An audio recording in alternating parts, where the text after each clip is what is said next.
WFT to classify. Yes, 3 letters, cause I'm extra guys. We got Eric, Ellie, who else? We got Brian. Listen every time, you know it's gonna be some fly. Everybody certified. This podcast rock ain't tell no lies. You really might lose your mind, can only put this in your time.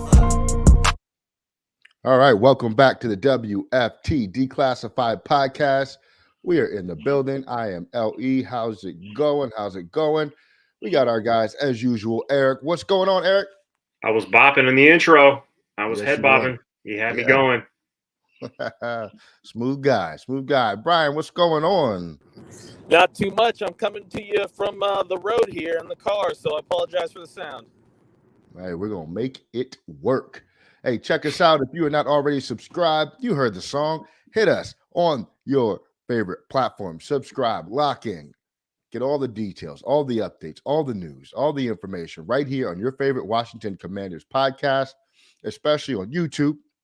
Hit that like button, leave some comments, subscribe, tell your friends to tell some friends. All right, we got a lot to get to tonight. What we're going to do is we're going to finish off our draft conversation talking about our late round picks that could potentially make an impact. We're going to start with our 4th round pick. This is the one I think most people are excited about. Percy Butler, the safety from Louisiana. Eric, give me your early thoughts on Percy.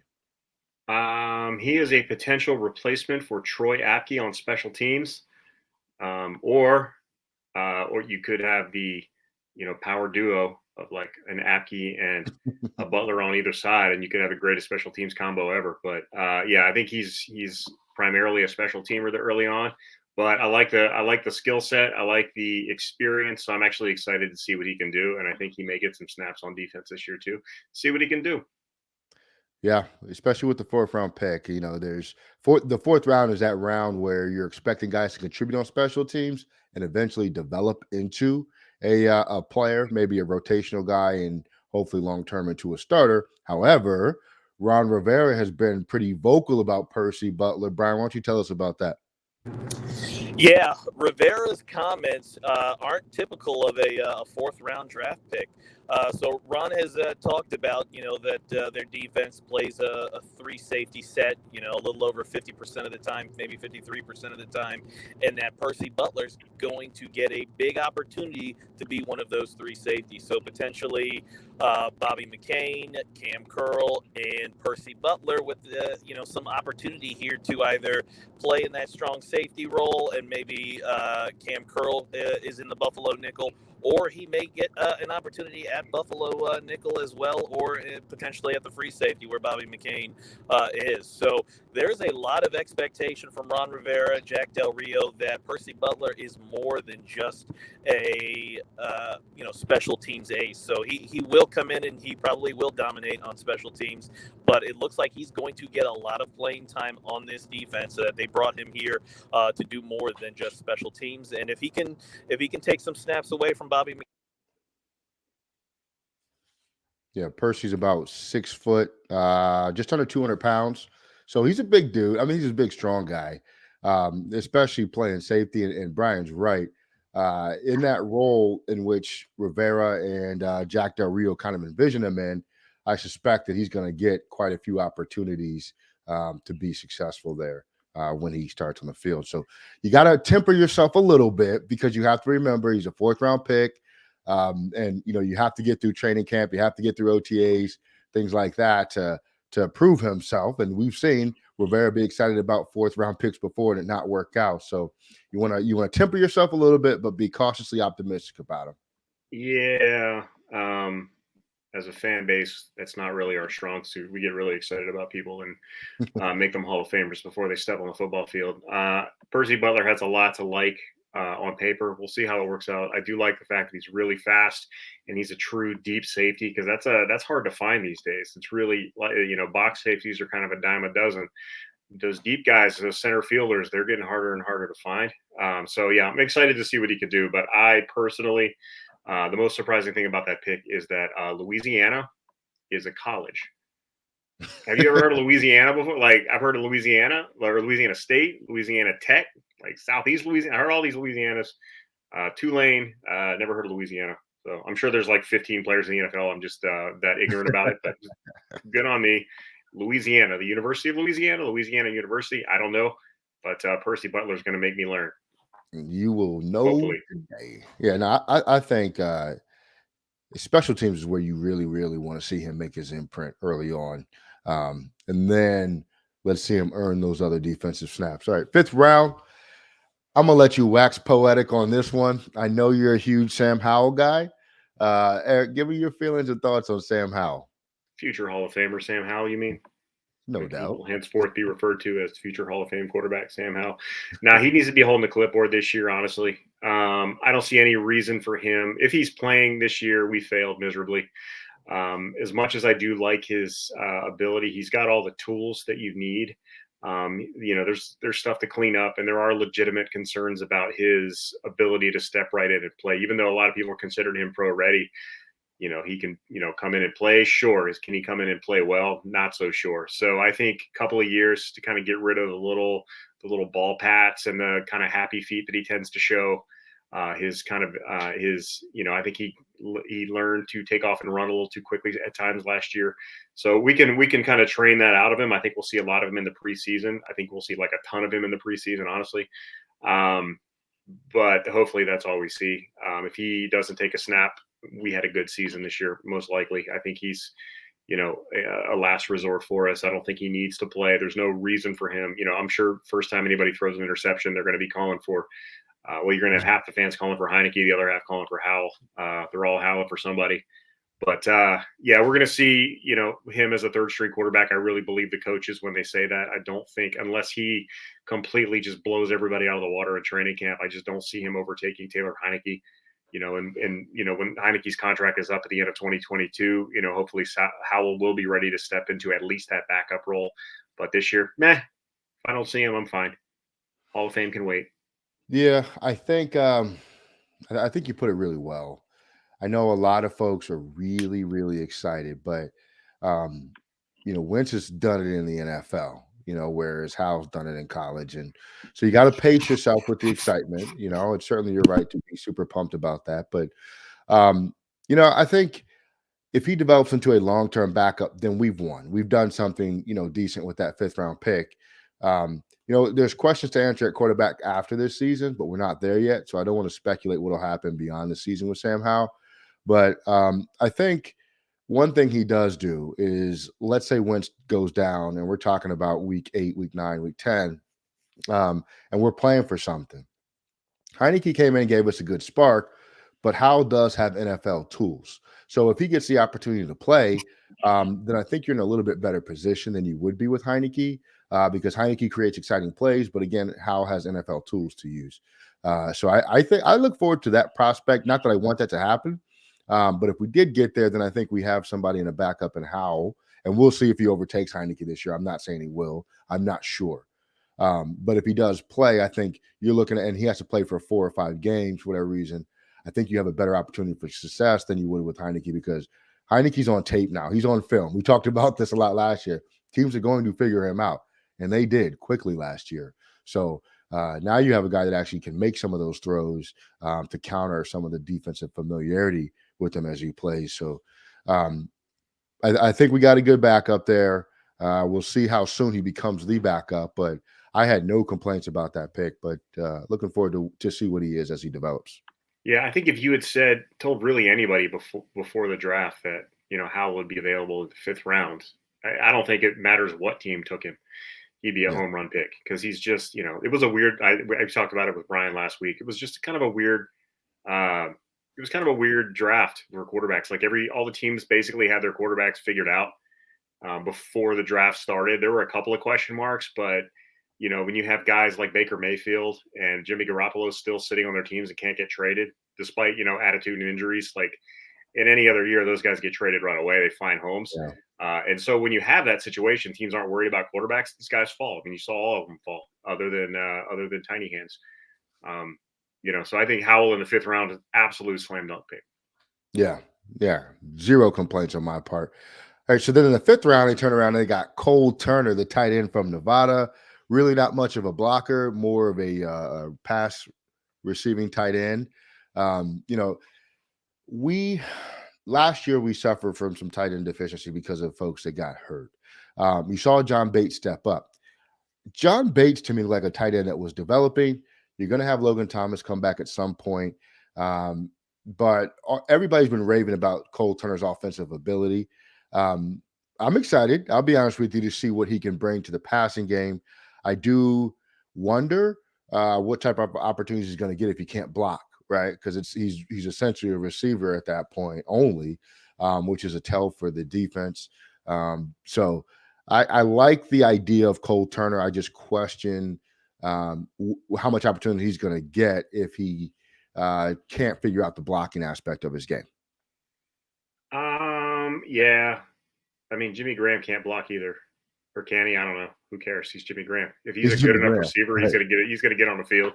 Like if he can help in the passing game that much, he'll get on the field. Like, there's some guys that are blockers. Like how great of a blocker is Darren Waller? I really don't know. Like I know George Kittle's a blocker. I know Kelsey can block, but some of those other guys, like the big receiving threats, like I mean, did Tony Gonzalez or Antonio Gates ever block anybody? I don't know. Maybe they did, but it's all about the receiving game. If he's able to, if he can be one of those, not saying that he is, but that's kind of the skill set that he possesses, the big frame, the route running ability, the go get it, catch radius, that he can jump up and get the ball. If he has all those tools and he can put them together, he's going to see the field a lot. I hope he can. I don't know. I mean, I still honestly haven't watched any Cole Turner film to this point because I have a life outside of the Commanders, unfortunately. I will get to it, but no, I'm actually, I think, more excited for him than I am for Butler or Howell thus far, because I think he really seems like he has the tools to become a contributor on offense this year, especially given the injury to Logan Thomas. He may see the field a little earlier, and he may just, displace my guy John Bates. I don't know. But yeah, I'm excited to see him. No, like I said, I've told y'all before, I like John Bates a lot. I don't think he's in any danger. But if you have that's a great combo if you can get those two both playing at a high level. Yeah, I like the athleticism. He's 6'6", 240, an excellent catcher of the football. I just feel like John Bates is a more complete tight end, and I think that's kind of what we need at this point, especially with some of the additions to the running game that we've made. I feel like we're going to commit to the run a lot more this year. So I'm looking more for blocking tight ends than I am for pass catching tight ends. Boring. But, yeah, I am a boring guy. I love the run. I love the run more than I love the pass. But I certainly think Cole Turner can help us.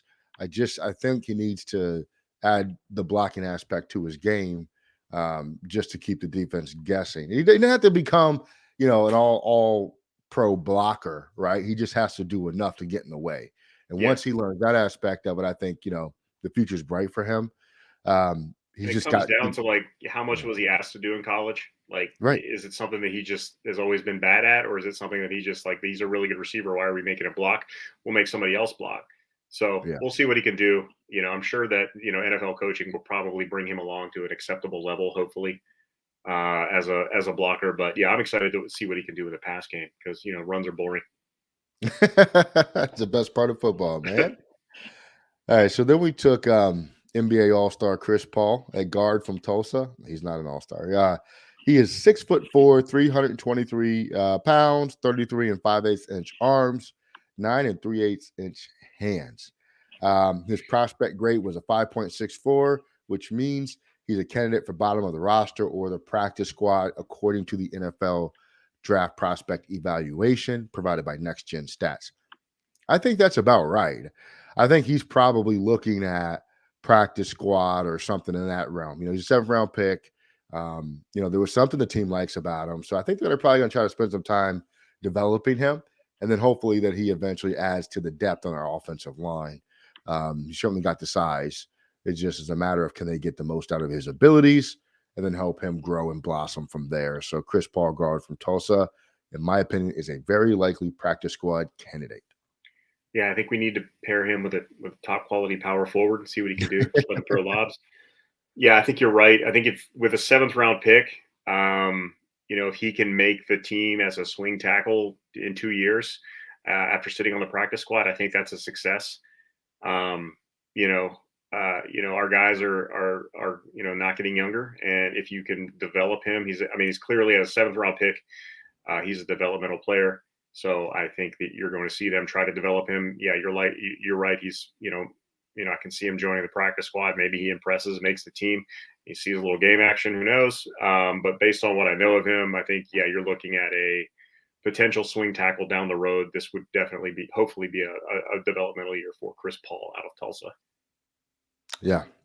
And good luck to him, too. I mean, with all these draft picks, he made it to the NFL, something to absolutely be proud of. Now he's got to take, his care of his situation, and it's up to him to develop the way he needs to. And we're all hopeful for that. And our last pick, Christian Holmes. He's a cornerback.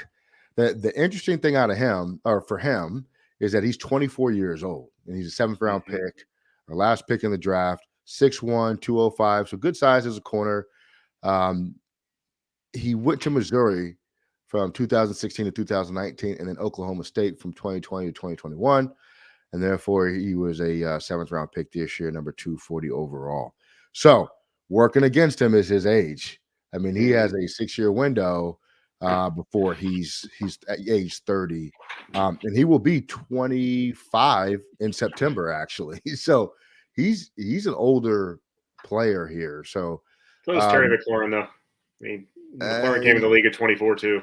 He did, but he was also a 3rd round pick wide receiver. So look, the odds are against him, just based on the age. That's all I'm saying. The odds are against him, and the fact that he's a 7th round pick. So he already has an uphill battle. For him, he's going to have to develop quickly, right? Because you don't want to be an age 30 corner still on the practice squad, if that's even possible. But, they like something about him enough to bring him here. With cornerbacks, I see a little bit differently than I do with linemen. I think there might be an opportunity for him on special teams this year. If he can prove himself on special teams, so especially with his size. I haven't yet looked at his speed, but I will pull that up. But he could carve out a nice niche for himself as a special teamer, and I'm assuming with him being a 7th round pick, that's part of why they brought him here. Most likely, those corners, wide receivers, tight ends, those guys, linebackers, they're the special teamer types.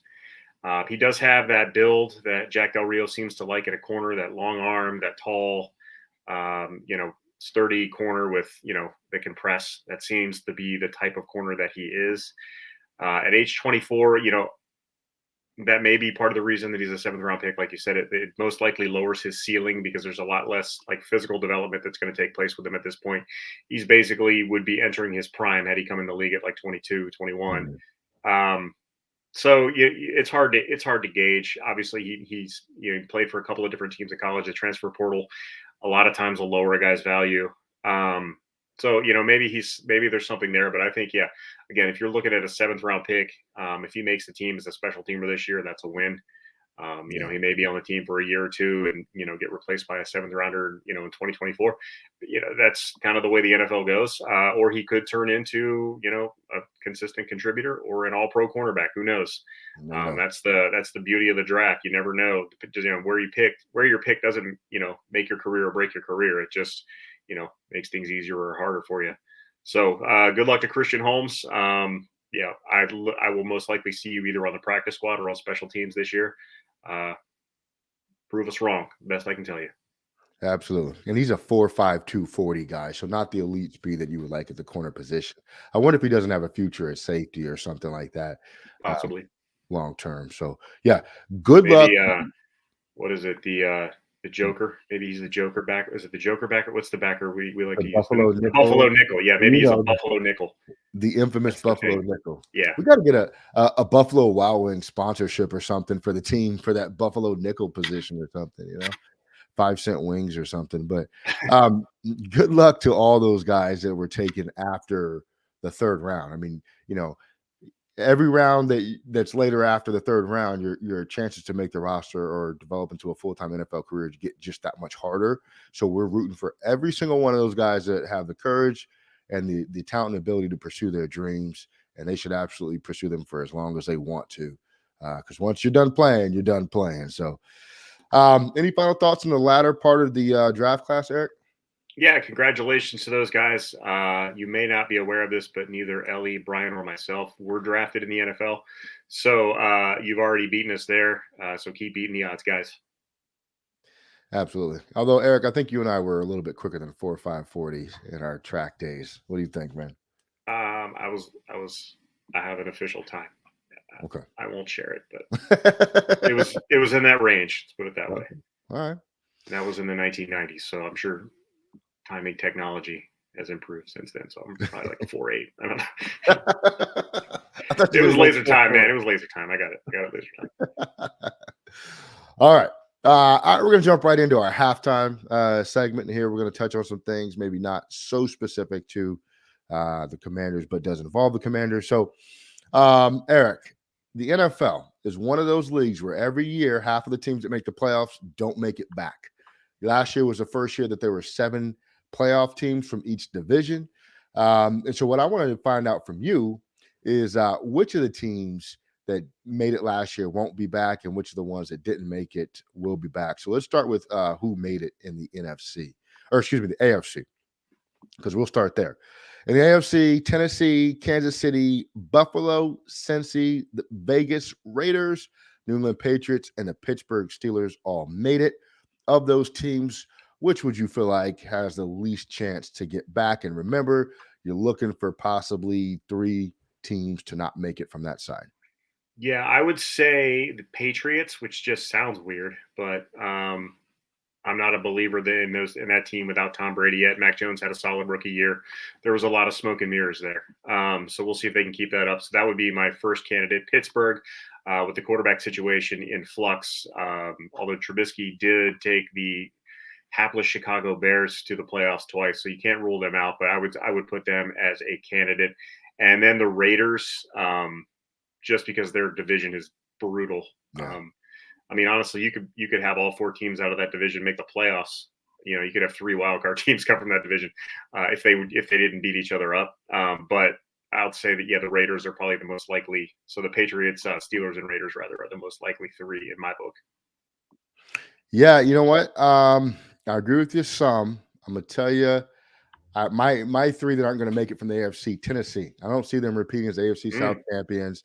The Colts went out and they got our guy. Who's their quarterback, Eric? Matt Jeffrey Ryan. I don't know if that's his middle name, but it sounds good. Matty Ice. You know we love him here. He is going to make them a playoff team and win the division.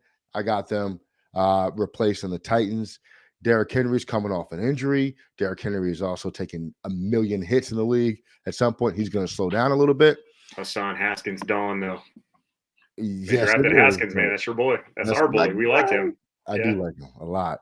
I'm going to go on a limb, and this is going to be absolutely nuts. But I'm going to say Cincinnati doesn't make it back this year. I think Cincinnati might not make it back. Baltimore's going to get back on their game. Lamar got hurt last year. Cincy can't hang with them. Oh, and looky here, man. And we're going to talk about this later. But Cleveland, I mean, my God, same division, right? Cleveland's got Deshaun Watson and everybody else who's talented at football, apparently. Deshaun Watson ain't playing this year. Hate to break it to you. He's sitting out. He's going to play. So no, he's suspended. He's not. I mean, if he sees the field, it's going to be second half of the season. But I don't think he's playing this year. Well, they got Jacoby Brissett to take the load in the early part. Okay. Yeah. So I got Cincinnati being out. And then I'm going to say it's a toss-up for me between New England and Pittsburgh. Pittsburgh always seems to find a way. So I'm going to go no. Vegas is not making it. You're right. That division is too tough for Vegas. It's a rough division, yeah. It's too much. It's too much. It's not even a slight to the Raiders. Like, they could be the 4th best team in that division and win 10 games. Right. Like, that's just a crazy, It's tough. And watch all those teams go like 7-10. they'll all be trash, but it doesn't seem like it's going to be that way this year. But yeah, first 4 picks next year. You know what? I'm going to go 4 teams from the AFC aren't going to make it. New England's not going to make it either. I'm with you on that. Smoke and mirrors. Yeah. Let's see you do it for real. All right. So if we took 4 and 3 out, we got to put some in. On the outside looking in last year, Eric, was the Chargers, the Colts, the Dolphins, the Browns, the Ravens, Broncos, Jets, Texans, and Jacksonville. Who do you got going in from those teams? And you got to give me 3 of them. 3 teams going in. I think the Chargers go in this year. Okay. I think Justin Herbert is just too good to just miss playoff games or miss the playoffs year in, year out. I think they figure it out. I do think they get in. They probably finish as a wild card team. Yep. I can see I just basically everybody from the AFC West. Honestly, I can see Kansas City taking a step back in the AFC West because they didn't really improve as much as the other teams did, and they actually got, I think, a little worse. But so I'm going to say, we'll say the Broncos and the Chargers are getting in.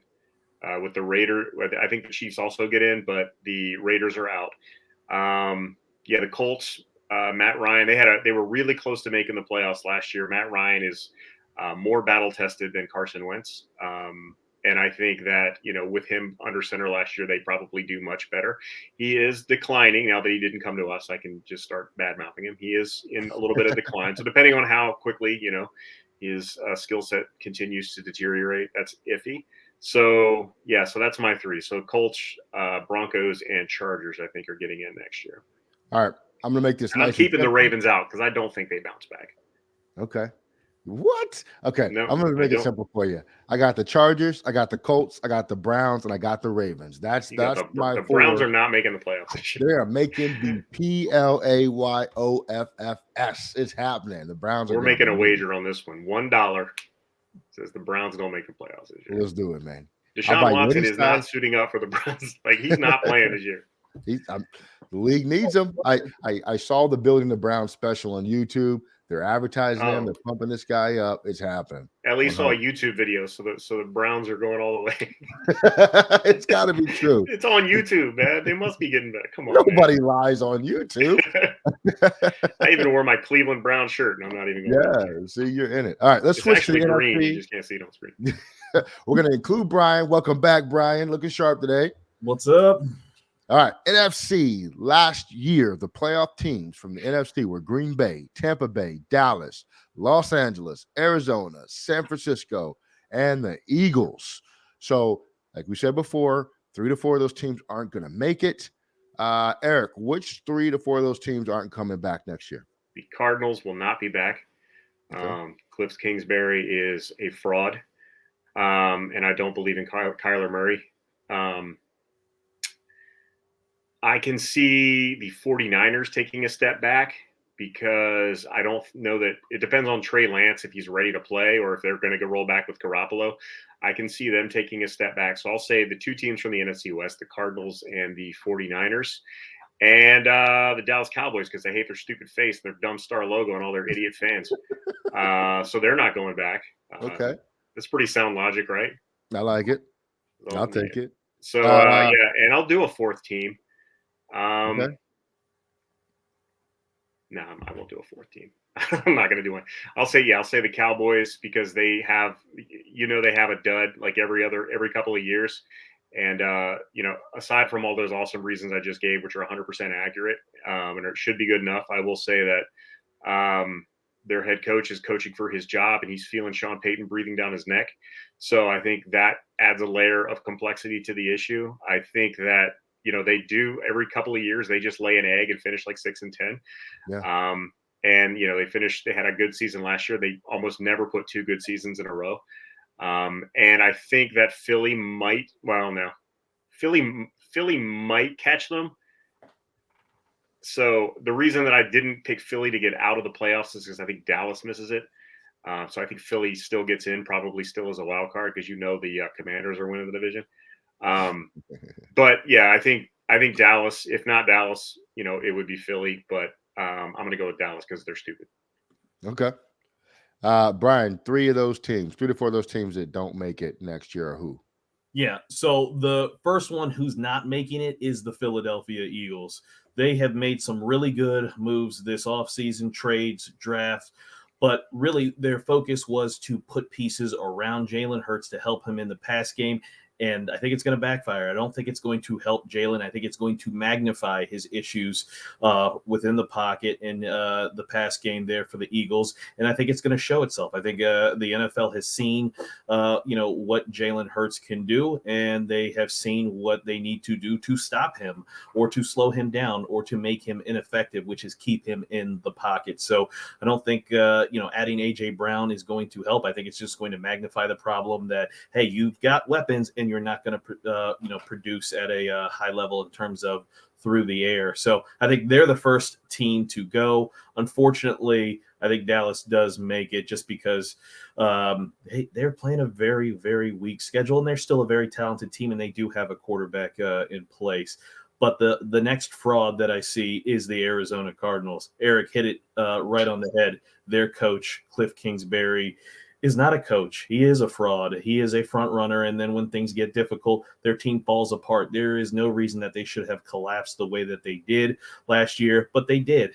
And it was in really, really bad fashion last year. So I think they go as well. And then the next team is Kyle Shanahan and his San Francisco 49ers. I think they are still in we want to get rid of Garoppolo, but Trey Lance isn't ready yet. So I think there's going to be some push and pull. And his teams very much seem to be either they're extremely good or they're awful. They're like double-digit loss awful. Just like, remember, he's only had a couple of winning seasons, like last year and then the Super Bowl year, and then the other years were really, really bad. So I think they take a step back as well. So those are my three: Arizona, Eagles, and San Fran all take a step back, and the Commanders are on the come up. All right, I'm going to come off the top rope on you first and foremost. I'm going to say Green Bay doesn't get back to the playoffs. Ooh. At some point, Aaron Rodgers goes over that cliff. And I know we've been waiting for Tom Brady to do that for the last 33 years, but at some point it happens. You can't stay young forever. They lost too much at the receiving position with Devontae Adams. Yes, they got Christian Watson. No, it's not the same thing. I think the Packers are out of the playoffs. I'm going to say I'm going to go with you on Dallas. Their defense, I think, had some outstanding play from Micah Parsons. But Diggs is not to have 12 interceptions again. They relied very heavily on turnovers, and the offense was just able to put up some numbers. Zeke is another year older, but Jerry Jones refuses to play Tony Pollard. So I think the Cowboys are going to be out of there. I will go with you on the 49ers.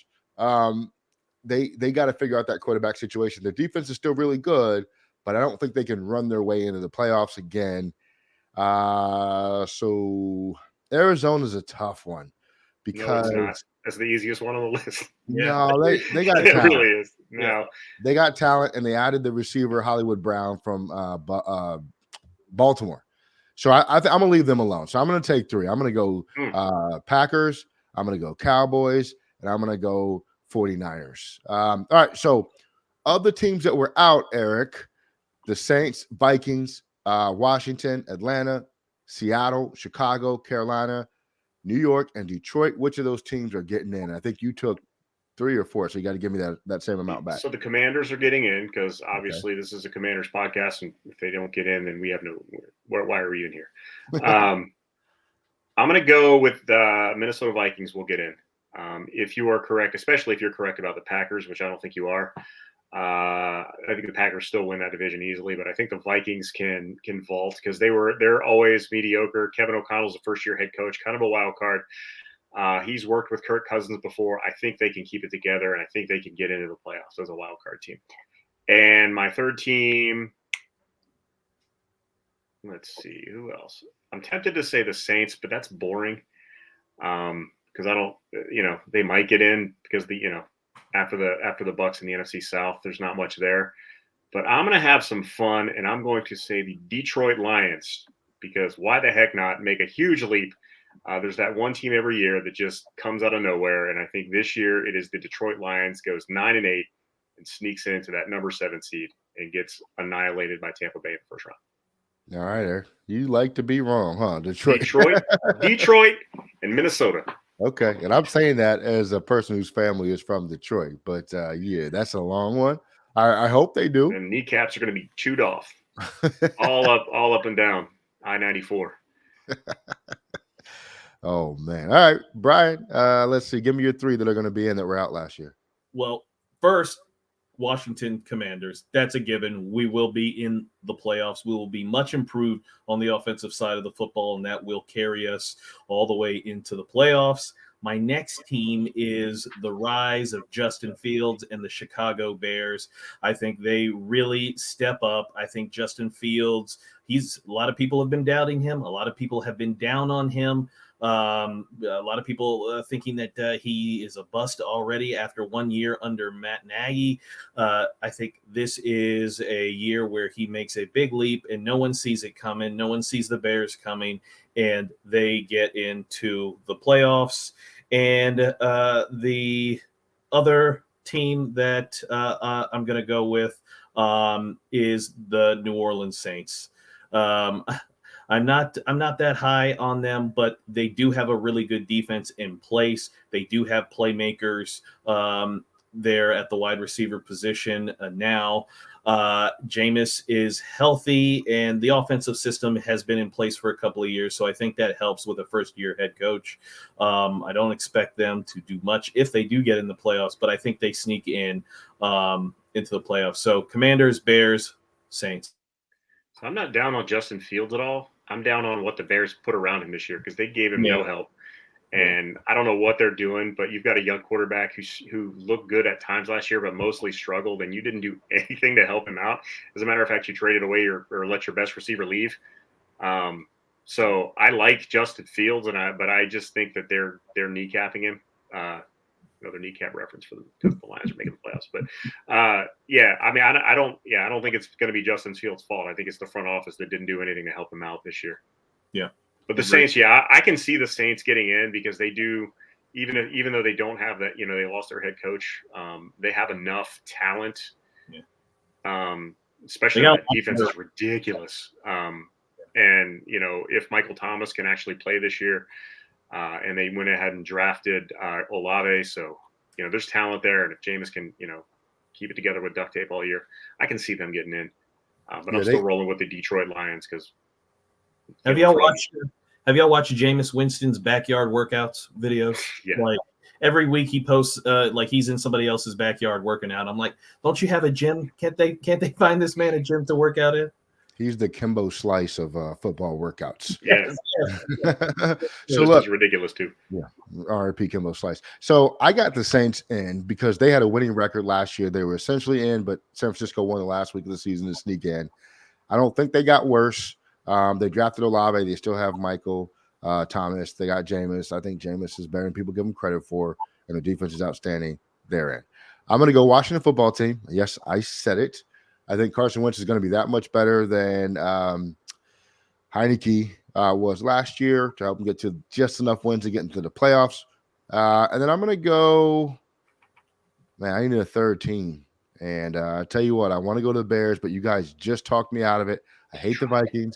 I don't like Kirk Cousins, but I'm going to be a realist. I'm going to say that the Vikings also get in the playoffs this year. So there's my three. So if what we said is what happens, then it works out well for the Commanders going into next season. So I think we're all looking out for that. All right, that is halftime. All right, now we're going to start the second half, and let's talk some Washington Commanders schedule. The schedule's out there, folks. It's out. I got the full schedule right here. We're going to go game by game, talk a little bit about it, break it down a little bit, and then we're going to talk about if we think we're going to give it a W or an L. I'm going to keep track of what we say for each of those games, and then we'll share that with you. All right, so up first, week 1, we play Jacksonville, and it's a home game, it looks like. Eric, Jacksonville we know they got the quarterback, Lawrence, last year. We know they got some playmakers on offense. They also have NTN coming back, who was hurt last year, who they thought was going to be a big part of their game plan, but he couldn't play. They got a better coach. Urban Meyer is now gone, thankfully. They still have Robinson, the running back. They got a few other playmakers. They got a lot of guys in the draft that I think is going to help them. How do you feel about Jacksonville in week 1? This is a game that this team that Washington would lose pretty much every year prior to this. You're pretty much the worst team in the league coming in week 1 at home, and you get embarrassed because that's just what we did. This is a different team. Ron Rivera has really helped this team win games that they're supposed to win. And this is a game that, despite the addition of overpriced, overage talent in Jacksonville, I think Washington wins this. Trevor Lawrence's coronation can wait a few weeks. I think he's still legit. He's a really good quarterback. And I think he's going to have a solid year, but it starts in week 2 because Washington's winning that one hands down. Yeah. Okay. I agree. I think Trevor Lawrence is that special, and I think he's going to have a special year under Doug Peterson. But we are going to win that game. The Commanders will win, and it's going to be offense led. I think Trevor Lawrence is going to have a good day against our defense, unfortunately, but it won't be enough because Carson Wentz will come out slinging the ball all over the field. Scott Turner is going to pull every last trick out of his playbook, and we will win a high-scoring game to start the season off and to put our fans on notice that we are here to compete. So, Commanders, game 1. Yeah, I'm going to keep it simple. I think we're just better than they are, period. And we haven't been able to say that a lot. Jacksonville is not very good. They still have to pick themselves up after last year. Are they going to be able to do some things? Yeah, sure. But they don't scare me at all. That's a dub for the Commanders. We're starting out 1-0. Then we're going to travel to Detroit. I might be at that game. Maybe I'll go with my people up there. Detroit, they still have Jared Goff as their quarterback. They got some pieces in the running game. Swift, he's pretty decent, right? They got some pieces at receiver now, and they also got Hutchinson in the draft. By all accounts, they had a pretty strong draft out there in Detroit. I think they got Jamison Williams, right? The receiver that was at Alabama. They did. Now, he probably won't be there week 2 when we play him, but they got a lot better in the draft. Eric, week 2, what's happening up there? The most under the radar fact about this game is that it will, in fact, determine home field advantage in the playoffs. Wow. I'm all in on Detroit now. Boy, Detroit has really owned us the past decade. There were you guys may not be as familiar with this. There was so many years of my life where Detroit, when Detroit was on the schedule, it was just a tick mark W. We haven't beaten Detroit since 2008, I believe, since before Matthew Stafford arrived. Stafford was something like 6-0 against Washington, 7-0 against Washington. But he's gone, and that's why Washington goes 2-0, and they beat this snot out of Detroit and secure home field advantage in the playoffs. Yeah, I'm going to agree. I don't see this as any kind of contest at all. I think we win this game, and it's not close, and we have won it by halftime. I'm not a believer in dumb meathead Dan Campbell and his kind of over-the-top us versus you type of football. And I don't think it's going to last very long there either for him in Detroit. We win this easy. My people in Detroit like Dan Campbell, so there's that. But I agree. I think this is a dub out the books. This is a quick business trip until they decide to do something different at the quarterback position. I don't think they're going to go too far. They don't scare me. They don't bother me. We're going to start out 2-0, and then we got Philadelphia. Philadelphia is coming to town. In my opinion, this is the best team in the division. This is who we're punching up at if we're going to be somebody this year. They got A.J. Brown from Tennessee. You got Hurts with another year in the league. Their defense has been good. They got the kid out of Georgia, right? The tackle, or was it Auburn? I forget. The tackle out of Georgia. Albert Hainsworth. Jordan Davis. Thank you. Albert Hainsworth. No, I'll cut it out. So, Philadelphia. What do you got, Eric? Week 3? I actually got this as an L. I think that the Eagles are going to start strong, and their bully ball is going to work early in the season before our defense really finds its footing. And I think they're going to run. Jalen Hurts is going to have 36 yards passing, no touchdowns, but he's going to run for 3. And Miles Sanders will have 180 yards and no touchdowns because that's what he does. But I'll go ahead and take an L on this one. I can see Philly bullying us early in the season.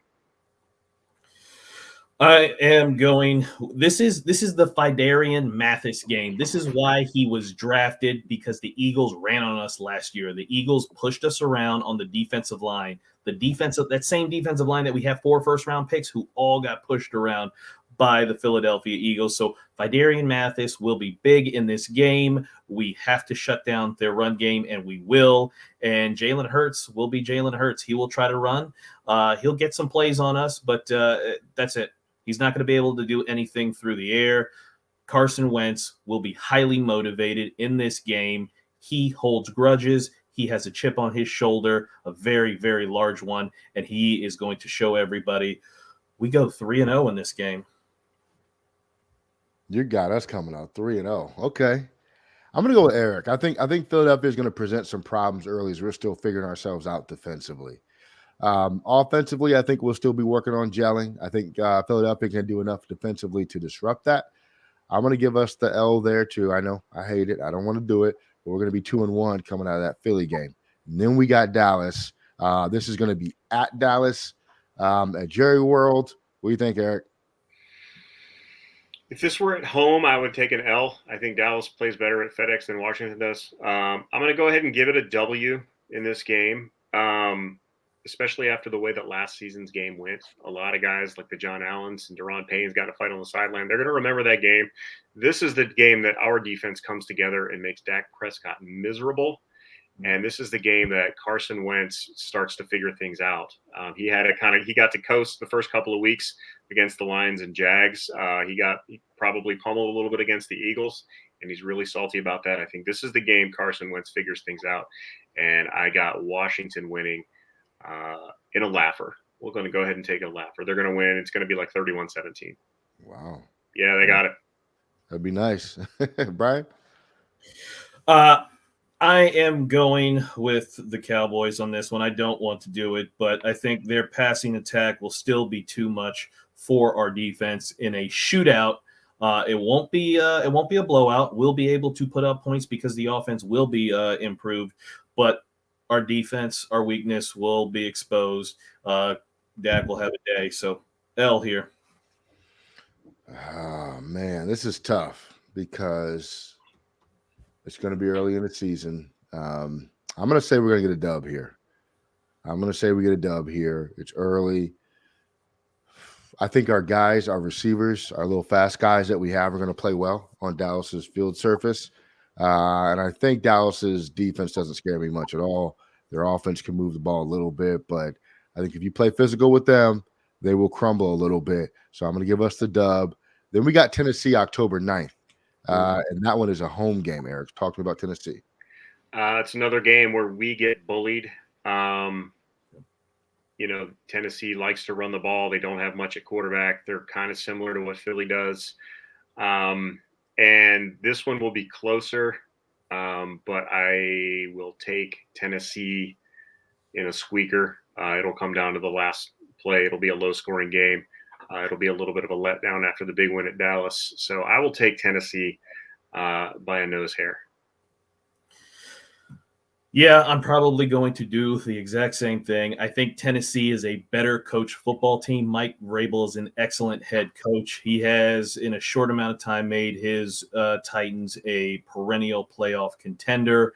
I think they come in here and they push us around a little bit. I do think this is a game where Fidarian Mathis, again, I think he actually takes a starting job and he becomes the number 2 guy next to Jonathan Allen in a close one. Titans win, unfortunately. I'm going to go out on a limb and say Derrick Henry won't be back to his full normal self by this point. And if he's not, they're a completely different football team. They no longer have A.J. Brown. This is a dub for the Commanders, my friends. We're going to be 4-1. 4-1, okay, after that Titans game. We're coming out hot. Chicago's up next on Thursday Night Football, Eric, in Chicago at Soldier Field.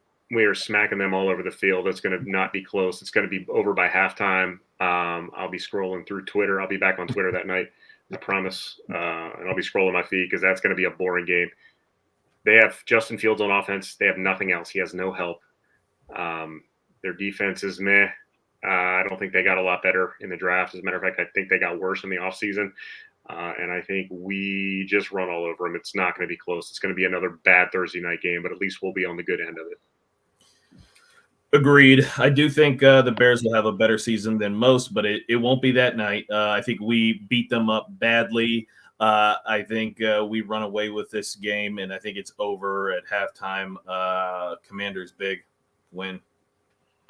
I think this is a loss on Thursday night. I think short week after coming off what's going to be a physical Tennessee game. And then you had Dallas the week before. You had a couple division games prior to that. I think at some point that fuse starts to run dry a little bit or short a little bit. And that short week is really going to cost us here. And I think we're going to look ahead a little bit to the Green Bay game coming up on the 23rd. I got this as an L for us. Speaking of Green Bay, on the 23rd, they come to FedEx Field. Eric? I think Washington wins that one. I do. Washington can't. I really do. I think they win that one. I really do. That's what Ron Rivera always says. I think it's a win for Washington. I think they can play with the Packers. Packers, again, their receiving core is, again, depleted. Rodgers is, of course, Aaron Rodgers. He's great. But you can make him miserable. You can make him uncomfortable. And I think Washington has the tools to do that. So I've got Washington going 5-2 that day. They're beating the Green Bay Packers. Yeah, I think we take the loss here. I don't see our defense being capable of stopping Aaron Rodgers, regardless of who he has to throw to. He could throw to the janitor, and he would still make completions, touchdowns, and put up points. So I think the game's a little bit closer. I think we're able to put up some points on them, but Aaron Rodgers just has his way with the defense all day. Loss. Yeah, Green Bay's defense is really good, and it has been for some time. When I think they're going to take a step back, I think that's really more attributed to the offense. But I think they find enough of the offense and defense on this day to overcome us. So I got us having our first back-to-back loss of the season against Green Bay. And then we go to Indianapolis. Yeah. Another Carson Wentz revenge game ends the same way the first one did. He's pressing too hard. He wants to show him he's going to start playing hero ball and probably cost us the game. Meanwhile, Mr. Efficient Matt Ryan just picks us apart like he did last year. Unless Taylor Heineke comes off the bench, this is an L. We lose to the Colts. We're about almost middle of the season here or close to it, and that's week 8. Yep. That's where Carson starts to find his groove. He usually gets hot in the middle of the season and then starts to have some issues later at the end portion. So he is going to be red hot this game. This won't be close. He'll have 4 touchdowns. We will embarrass the Colts and head back home. I wish I could go with you, Brian, but I think the Indianapolis game being back in that area, all the talk all week, might get to Carson a little bit, just a little bit. So and I think that might be too much to overcome. I'm going to go with an L right there, and we have a 3-game losing streak. Now, not the worst thing in the world, right? Builds character. You got to, come together as a team. Everything we need is in this room, that whole thing, right? And start diving together at that point. But then we got Minnesota on the schedule. The Minnesota Vikings, I got an L. I got us losing to the Vikings. Kirk Cousins comes back, and you like that. That's us into defeat. And this is just the cynical fan in me. Whenever a former coach or quarterback comes to town, or we play a former coach quarterback, we always look bad. I think that continues, and Kirk Cousins beats us at home, and we are 5-4 now. Okay. It's the Vikings. It's Kirk Cousins. You can't count on them to do anything other than to let you down, and that's exactly what they're going to do to the Minnesota fans: is let them down yet again. It's a win for the Commanders. Come on, it's Kirk Cousins. I'm not afraid of him or anything that he may or may not do. Please, this is an easy win, done over by halftime. This is going to be a late fourth quarter situation, and I'll take Carson Wentz in the fourth quarter over Kirk Cousins in the first quarter. I'm going with the dub for Washington. We're going to get it done, handle business, and then we are going to march into Philly on Monday Night Football. Ooh. Oh, man. Eric, what's happening on that Monday night?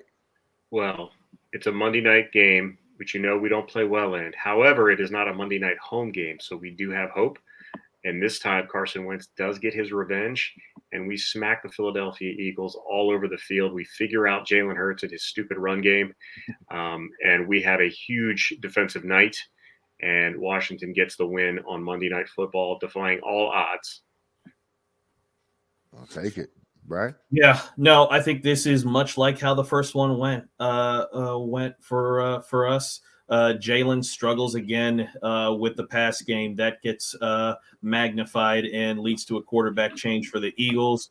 We go up on them big, and it's a big win for us. Game over. I am a big fan of what the Eagles have done this offseason. I told you I got them winning the division. I think they're going to take it against us. I think they might sweep us this year to lock in the division later on. But I got Philly winning both of these games, especially because they're so early in the season. I hate that we play them twice that quickly within the season, but I'm going to take Philly here. And then we got Houston on the schedule, November 20th. So Sneaky tough game. This is a loss. Right. This is the game this is the classic trap game. Houston gets its one win of the season.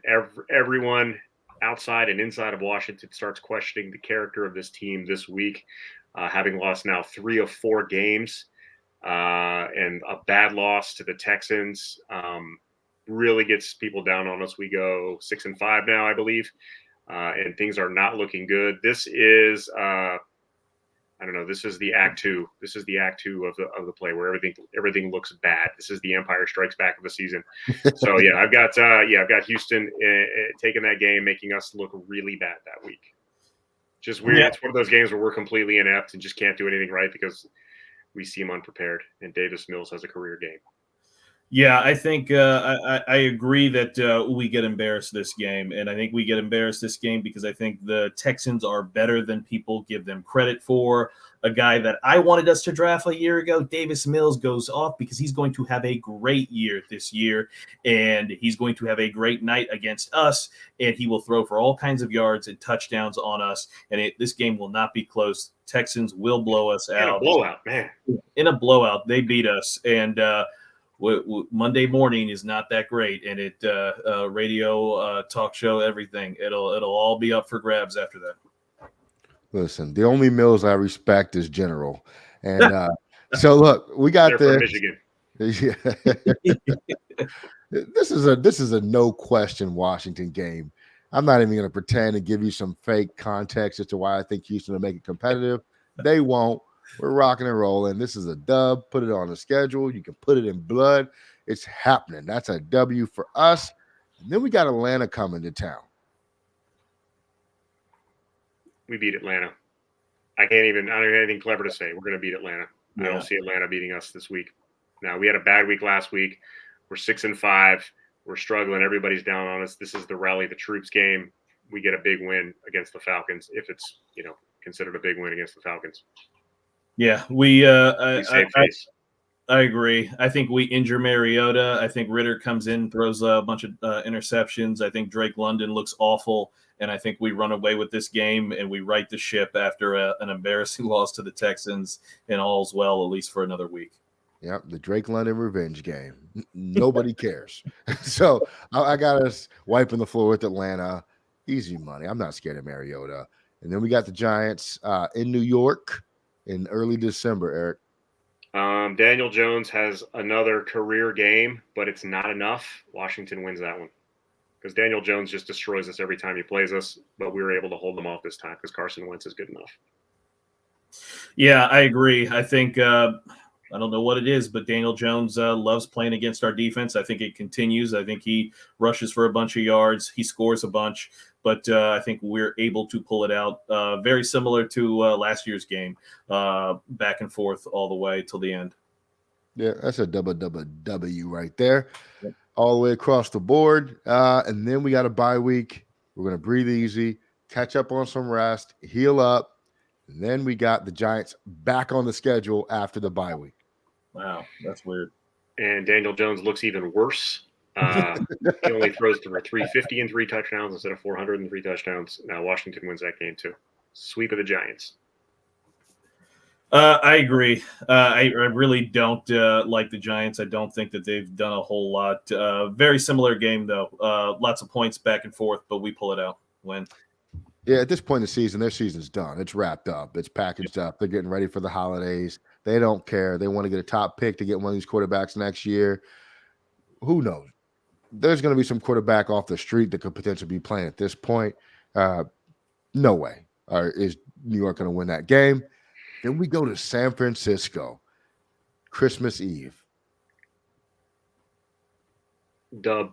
San Francisco is going to be beaten down and injured. Their season's going to be falling apart. They will probably make the turn to Trey Lance, who is not ready to play, and Washington wins that one.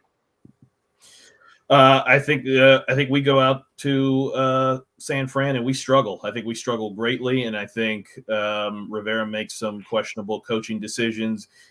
Shanahan has our number. We lose this one. Yeah, traveling to the West Coast. Both of these teams are going to be fighting for their playoff lives at this point, or at least in contention for the playoffs. San Francisco plays in a really tough division, so they're going to get beat up. They don't have their quarterback figured out. This is going to be a really, really close one. I'm going to say that I don't know where to go with this one, but I'm going to lean San Francisco because it's a home game, but I'm going to go against my instinct. I'm going to say Washington's going to win this one. And that's just what it's going to be because this is our podcast. We can do what we want. So many twists and turns in that prediction. I was in my mind. I couldn't decide. It was real. Like an M. Night Shyamalan movie. That's right. New Year's dead Day. The whole time. What? Cleveland, New Year's Day. Eric, what's happening? Jacoby Brissett making his 17th start of the season. Washington wins because Cleveland's going 6-11. Washington wins that one. Yeah, I think Deshaun's probably suspended for like 8 games or some portion of it, but he plays this game. There is a lot of points, and we lose. I think the Browns behind Deshaun. If he plays, I think we lose. Yeah, this is a loss. I think Cleveland's going to be one of those teams that's going to be an elite team. They paid a lot of money this offseason to guys to help them get better. And I think this is this is a game they played them to beat, to win, and to beat us win. So I got us losing this particular game. And then we finish up the season with Dallas at home. Eric, how do you see it, man? You just said Cleveland's going to be an elite team. I can't even get my head around I know, that. it's hard, man. It's hard. It's not going to happen. They got a great defense. I don't care. It's Cleveland. They're the commanders of the AFC. Week 18, Dallas Cowboys. Washington is resting most of its players. It doesn't matter because the Cowboys are a complete free fall at this point. They have completely quit on Mike McCarthy, and Washington's backups beat Dallas's half-hearted effort, and Washington finishes, I believe, 12-5 and wins the NFC East. I think I had the Cowboys winning that first one. I have the Commanders winning this one. I think they understand. They go all out. They beat down the Cowboys, injured Dak. We come away with the win. Done. Yeah, this is a loss, I think. Last week of the season, Dallas is going to be scrappy. They're going to be trying to fight to see if they can't get it in. But I think we don't pull this one out. I think that's our 7th loss of the season by my count. Do some math. Yep. And I think we're going to finish 10-7. And I think that'll be enough to get us in the playoff conversation, depending on how things break. I think that win over San Francisco will be what gets us in. And, so I think that we'll call that a successful regular season. So, Eric, real quick, 12-5, huh? Is that how you really think we're going to be this year? I always found it to be an interesting social experiment. You can do this with literally anybody or almost anybody. If you say, predict the record, and they'll say 10-7, 9-8. But then if you go game by game, they'll always pick more. But no, I think the schedule, I like the way the schedule breaks down. And full disclosure, like the schedule release is the most lame news event in the NFL season. Like it's just, it doesn't move the needle. But the way the schedule breaks down, the Thursday night game is kind of like the early part of midseason, and the bye is late midseason. It's 2 great spots because that's, the Thursday game is tough, but it's basically a bye week after that. So you've got a nice break around week 6 and 7, and then you've got another break at week 14. I think that sets up very nicely. And I think that this team, everything has to go right. And this is all just a fun experiment because it's May and we don't know anything that's going to happen this year. So I'm fine with 12-5. They could very easily be 5-12 because we just don't know enough about them. But I think that, they are a playoff team, and I don't see why they can't win the division this year. Because Philly, I think Philly gets figured out this year. And I think they fall back a little bit. I still think they can be a playoff team, but I don't think they get demonstrably better than they were last year. So they were 9-8 last year. They'd probably be 9-8 again this year if they're lucky. So yeah, I think Washington wins the division. I don't have a problem with 12-5. Not saying it's going to happen, but I don't have a problem picking that. Brian, 11-6. You feel good about that? I do feel good about that. So if things work how we believe they should work, I think 11-6 is reasonable. I think when we made the Wentz trade, I said the ceiling for the team was probably 9 wins. Sleeping on it a little bit more in that amount of time, do we get 2 extra wins out of it to come up with 11? I think we can. I think the biggest thing is the offense. I think the defense will improve slightly. I still don't think they're going to be great. It's going to have to be the offense to carry us. And I think if Carson Wentz, if we protect him like I think we will be able to protect him, I think he's going to put up some points. And we've been in serious need of some points these last couple of years. I mean, how painful was it watching? How many times did we score 17 points last year? Like 2, 3, 4 times? Like all of the times. Yeah, exactly. All the times. Or how many times did we fall behind 0-14 or 0-17 to some other team? So I think if we can put up those points, I think 11 wins is reasonable. But if we don't, it's going to be 7-10 again. Yeah. So I think one thing that's important to point out is that this is if everything goes right.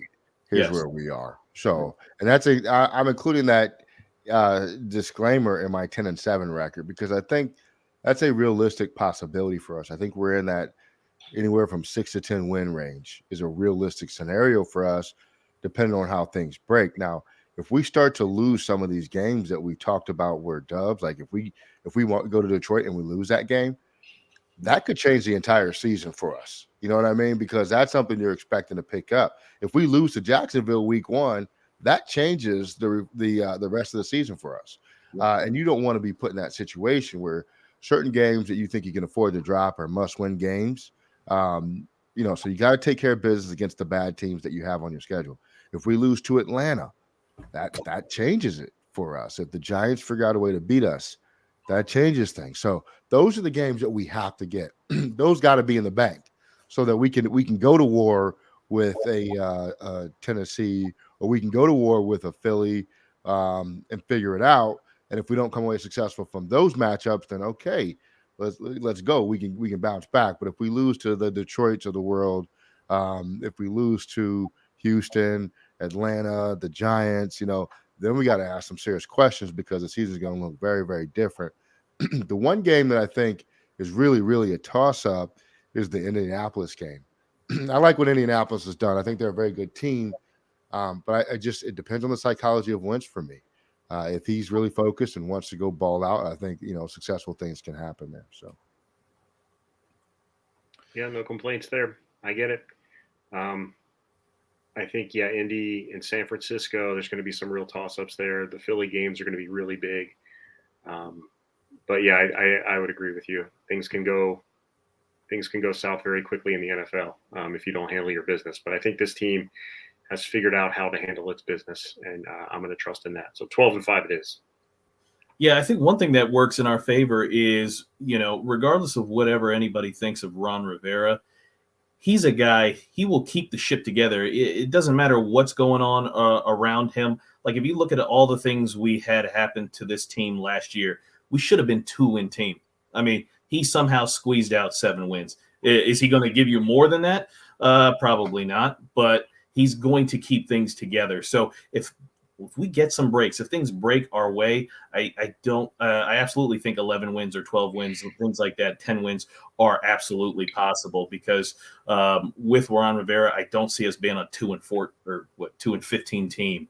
Like I don't think those are realistic at all either. I think we're probably in that 7-10 if all things go haywire. But otherwise, if we get some breaks, we can absolutely win a bunch of games here. All right, we'll see. That's why they play the game, as they say, right? So always exciting to see this come out, Eric. I agree.